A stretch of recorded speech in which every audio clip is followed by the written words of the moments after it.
오징어 게임2가 93개국 중 92개국에서 1위를 차지하였습니다. 이에 대한 일본인들의 반응을 모아봤습니다. 관련 스포일러가 있을 수 있으니 주의 바랍니다. 다음은 넷플릭스 오징어 게임이 공개 당일 시청 순위 92개국 1위, 압도적 스코어 기록이라는 제목의 일본 언론 보도 내용입니다. 콘텐츠 시청 순위를 집계하는 글로벌 OTT 콘텐츠 사이트 플릭스 페트롤의 28일 발표에 따르면 넷플릭스가 공식 서비스 중인 93개 지역 중 뉴질랜드를 제외한 모든 지역에서 1위를 기록했다. 뉴질랜드에서는 휴먼 드라마 라 팔마가 1위를 차지하며 오징어 게임 2는 2위에 머물렀다.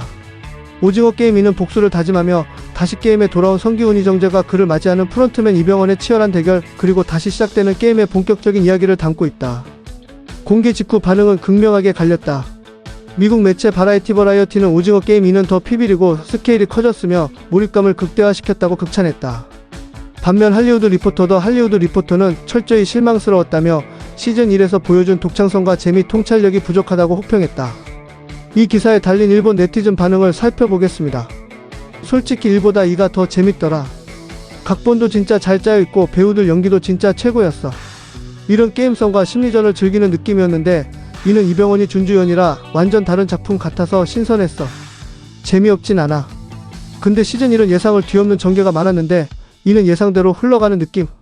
수상해 보이는 사람이나 강해 보이는 사람 다 예상대로였어. 1의 대체판이라고 하면 그렇게 볼 수도 있을 듯. 그리고 결국 개성 강한 캐릭터 대부분이 죽어버렸는데 이걸로 시즌 3는 어떻게 풀어갈지 좀 걱정되긴 해. 오징어 게임 2 전부 다 봤어. 세컨드 시즌에 뭘 기대하느냐에 따라 평가가 달라질 듯. 그런 느낌이야. 라이어 게임이나 카이지처럼 시즌 1만큼 센세이셔널한 전개를 기대했다면 저평가할 만하다고 생각해. 근데 시즌 3로 연결하려면 필요한 내용이기도 해. 개인적으로는 평가는 보류하고 싶어. 내년에 나올 시즌 3 보고 판단하려고. 시즌 3로 넘어가는 다리 역할이라 설명도 많고 전개가 느려진 건 어쩔 수 없는 것 같아. 근데 탈락자를 총기나 기관총으로 처리하는 게 너무 많아서 데스게임 특유의 깊이나 공포감이 줄어든 것 같아. 시즌 1보다. 첫 화 마지막 데스게임과 공유의 소름 끼치는 연기는 정말 대단했는데 말이지. 솔직히 시즌 1만큼 충격적이지는 않았지만 정말 재미있었어. 이병헌의 정체를 시청자인 우리는 알고 있는데 주인공들이 모르는 이런 설정이 꽤 교묘했어. 맞아. 그러고 보니 기훈은 프론트맨 얼굴을 몰랐지. 속편을 만드는 게 어렵다기보다는 이 장르는 두 번째에서 새로운 걸 시도하는 게 진짜 힘든 거야. 소우, 큐브, 배틀로얄 같은 작품이 이미 25년 전쯤 증명했지. 결국 시청자들이 질릴 때까지 서로 죽이는 것뿐이야. 아니면 단갈론파 V3처럼 작가가 짜증내고 되려 화내는 패턴이 되거나. 일본의 전성기는 이미 옛날 얘기야. GDP도 뒤처지고 일본 드라마는 유치원 놀이 같은 수준이라 세계를 놀라게 하긴 글렀어. 몇 년 전에 TBS에서 방영한 일본 침몰. 엄청 기대했는데 너무 형편없는 퀄리티라 실망감이 엄청났어. 여러 제약 때문에 창작자들이 진짜로 만들고 싶은 걸 못 만든다는 생각이 들더라. 일본의 엔터테인먼트는 이제 절대 한국을 따라잡을 수 없다고 생각해. 뭐 일본은 이제 정말 별로인 것 같아. 비반트도 해외에서 별로 평가 못 받았다며. 창가에 앉아 야후만 보고 있는 직장인 같은 댓글이네. 역시 속편은 어려운 것 같아. 재미로는 시즌 1 발끝에도 못 미쳐. 솔직히 시즌 1이 훨씬 재미있었어. 시즌 1은 봤는데 아무리 봐도 카이지 표절 같은 느낌이라 시즌 2는 안 볼 듯. 나도 1이 나올 땐 역시 카이지지 라고 생각했는데 2가 더 재밌었기 때문에 꼭 봐야 한다고 느꼈어. 7화 정도 밖에 되지 않고 이병헌의 연기가 좋아서 볼만해. 어차피 보게 될 거야. 이게 왜 카이지 표절이라고 할 수 있는지 의문이네. 아마 수학 못하는 사람일 듯. 키우키우. 어딘가 조작된 거겠지. 전세계 92개국이 한국 드라마를 본다는 건 말이 안 돼. 한국 엔터테인먼트는 이제 할리우드에 버금가는 완성도를 가졌어. 작품에 따라서는 이미 추월한 경우도 있지. 요즘은 구독 서비스 때문에 배우 출연료가 너무 올라서 넷플릭스 같은데 신작 투입이 줄어서 아쉽긴 해.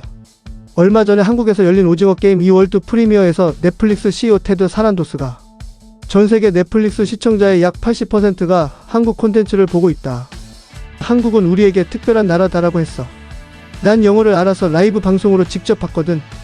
댓글 단 사람은 인정하기 싫겠지만 세계 대사가 참석하고 수많은 관객과 함께 유튜브로 전 세계에 라이브된 CEO 연설은 조작할 수 없는 거야.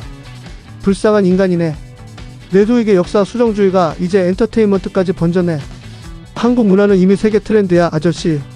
3으로 이어지는 달이라고 생각하면 될 듯. 강렬한 게임을 기대하면 실망할 거야. 인간 드라마도 짧고 얕으며 전개도 평범한 느낌인데 난 다음 시즌이 어떻게 될지 빨리 보고 싶어서 일단 성공이 아닐까 싶어 3회 따라 평가가 달라지겠지만 한 번에 몰아보고 싶었어. 3이 궁금해질 정도인데 비난하다니 이게 바로 야후 댓글 유저들이지. 난 게임에 좀 더 트릭이나 반전이 있었으면 좋았을 것 같아. 마지막에 진이기 게임에서 힘으로 이기는 게 좀 별로였어. 시즌 3을 기대해본다. 진짜 재밌어서 한 번에 다 봤어.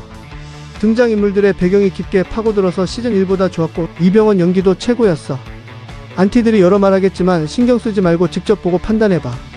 시즌 1은 카이지나 배틀로얄 같은 오마주 대상이 있었지만 이번에는 직접 만든 거라 그런지 꽤 얕아. 비급4로도 아닌데 잘 짜인 시나리오가 중요하지. 뭔가 이상한 데서 끝나서 재미가 떨어졌달까. 난 시즌 1이 더 재밌게 느껴졌어. 재밌었어. 시즌 1도 좋았지만 1보다 더 소름 돋는 느낌이었어. 내용은 시즌 1이 훨씬 더 재밌었어. 다른 기사에서는 평론가 평판이 안 좋다고 하던데 유저 스코어가 65점이었나? 그렇다면 혹평이네. 이게 끝이야 라는 감상이야. 게임은 못 만들지만 또 일본을 따라 한 거야. 추월했다며 자랑하고 있는 거야. 개인적으로 엄청 재밌게 봤어. 시즌 1이라는 기반이 이미 있으니까 저런 트릭이 많은 시작이 가능한 거겠지. 역시 송기훈이라는 주인공 보정으로 인한 억지스러움은 부정할 수 없지만 그게 없으면 바로 탈락당하고 끝나겠지 뭐. 내가 그 상황이라면 무궁화 꽃이 피었습니다를 겨우 살아남는데 성공했다면 꼭를 누르고 돌아가고 싶을 거야. 시작할 때 재생수가 많은 건 당연하지. 평가가 나오기 전에 본 사람들이 대부분이니까. 하지만 혹평이 퍼질수록 안 보는 사람들이 많아질 거야. 속편으로서의 약속을 지키면서도 새로운 전개를 추가해 더 화려해진 시즌이 엄청나게 깊이 있고 재밌었어. 역시 시즌 1을 뛰어넘진 못하네. 영웅화된 기운은 좀 귀찮아. 실패투성이 중년 남자가 딸에게 멋진 모습 보여주려고 필사적으로 노력하는 게 더 재밌었는데 이병헌의 존재감이 상당히 강해서 엄청 재밌었어. 개인적으로는 시즌 1보다 더 재밌었어. 시즌 2 재미없었어. 산만하고 지루했어. 안 보고 한 소리네. 나는 오징어 게임 2가 정말 재밌다고 생각해. 이번 시즌은 내용도 흥미로운 시점에서 다루고 있어. 시즌 1에서 별로 다루지 않았던 가면을 쓴 사람들의 이야기도 나오고 게임을 운영하는 보스가 게임에 직접 참여하기도 하고 말이야. 이런 점에서 불만 없는 드라마라고 생각해. 전작과는 다른 게임도 묘사되고 단순히 재미있었어. 거기에 살짝 드러나는 인간 드라마도 최고였지. 무엇보다 개인적으로는 빅뱅의 탑이 이번에 새 캐스트로 합류한 게 정말 기대됐고 상상 이상으로 미친 사이코패스 래퍼 연기를 보여줘서 즐거웠어. 나는 오징어 게임 1이 왜 그렇게 인기를 끌었는지 이해하지 못했는데 오징어 게임 2는 드라마로서는 더 보기 편했어. 데스게임의 속편이니까 게임을 더 과격하게 하거나 인간에 초점을 맞추는 것밖에 없겠지. 그런 점에서 시즌 3로의 기대를 이어갔다는 느낌이야. 과격한 게임을 보고 싶어하는 사람들에게는 불만일 테고 인간 드라마로 보기에는 시간이 짧고 너무 얕아. 어느 쪽에도 중간에 머무는 느낌이고 예측 가능한 드라마였던 것 같아. 제작비가 엄청난 화제가 됐으니 그런 점에서 기대치를 너무 높였던 것 같아. 지옥에서 살아남은 주인공이 왜 다시 지옥으로 돌아가는 걸까? 돌아간 주인공이 무엇을 하려고 하는 걸까? 이런 걸 생각해보면 속편의 스토리 전개는 저게 정답인 것 같지만 그 목적을 향한 스토리의 정리나 다듬기가 좀 부족한 느낌이야. 전체적으로 스토리가 흐릿하게 느껴져. 프론트맨인 이병헌이 무슨 목적으로 게임에 참여했는지도 시즌 2만으로는 잘 모르겠고 애초에 주인공이 해야 할 일은 컨트롤룸과 프론트맨을 공격하는 게 아니라 데스게임을 관람하는 VIP 객실을 공격해서 천벌 같은 걸 내리는 거였어야 하지 않을까 싶어. 예를 들어 VIP들에게 데스게임을 시키는 것 같은 거지. 하지만 현 시점에서는 주인공이 VIP의 존재를 모르니까 이런 전개가 될 수밖에 없었던 것 같아. 시즌 3에서 그 형사와 합류해서 전체 구조를 파악한 주인공이 그런 행동에 나서서 대단원의 막을 내리는 게 아닐까 싶어. 전작에서 이병헌이 활약할 기회가 적었으니까 이번에는 일부러 게임에 참여시킨 것 같은데 결말이 전혀 보이지 않아. 설마 마지막에 기훈과 1대1로 싸우는 건 아니겠지? 애초에 오징어 게임 1에서 등장인물 대부분을 죽였으니 속편으로서 전작의 여운을 느끼기 어려운 거야. 스토리를 연결하는데 상당히 애를 썼을 것 같아. 하지만 현실적으로 생각해보면 다시 게임에 참여해서 상대의 판에 올라가는 것도 장소를 모른다고 해도 억지스러운 설정이긴 해. 뭐 재미있기만 하면 상관없지만 시즌 1은 카이지를 표절해서 성공했지만 시즌 2는 표절에서 벗어나지 못하면 혹평받을 게 뻔했어. 카이지를 본 입장에서 시즌 1도 충격적이거나 신선하다는 느낌은 들지 않았어. 소우나 파이널 데스티네이션처럼 점점 스케일이 커질 줄 알았는데 결국 드라마라서 속편을 만들 수밖에 없었고 쓸데없는 인간 군상을 넣어야 해서 잔혹 게임의 매력을 잃어버렸어. 이런 드라마는 유명 배우가 필요 없고 템포 좋은 아이디어 싸움이어야 해. 소우의 이나 3은 게임이 과격하고 잔인해져서 그냥 졸작이라고 생각했어. 그래도 그보다는 제대로 된 드라마라고 생각해. 이병헌이 수상하다는 건 두 번째 출전이면 알 수 있을 텐데 왜 눈치채지 못했을까? 1번이 어떤 점이나 행동, 발언에서 이상함이 느껴졌는데 눈치채지 못하고 동료들이 당하는 건 너무 괴로워. 5인 육각다리 게임에서는 간신히 살아남았지만 만약 실패했다면 이병헌 외의 사람들을 쏜다는 거였겠지? 플레이어 1번 프론트맨이 뭔가 게임에서 실수해서 총에 맞는 장면을 기대했던 나를 발견했어. 키읔키읔. 마지막 슬롯으로 넣은 것도 만약에 사태를 대비한 거겠지. 실패해서 어떻게든 숨겨주는 장면이 보이지 않으려고.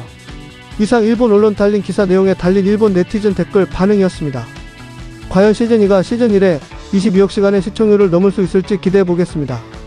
오늘 영상은 여기까지고요. 끝까지 시청해주신 분 대단히 감사드립니다.